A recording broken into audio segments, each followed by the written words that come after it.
कुसा के चटैया चारी बैठलन अपना पापा पापा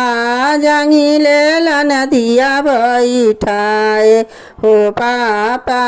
जांगी लेलन धिया बैठाए हो पापा जांगी लागल रोबाथिन बेटी सीता बेटी बेटी लोरा से पवित्र भेला जांग गे बेटी लोरा से पवित्र भेला जांग गे बेटी एतना संपत्तिया तोहरा देली गे बेटी मुखहु ना बोलले दामाद गे बेटी मुखहु ना बोलले दामाद गे बेटी एतना संपत्तिया हमरा देला हो पापा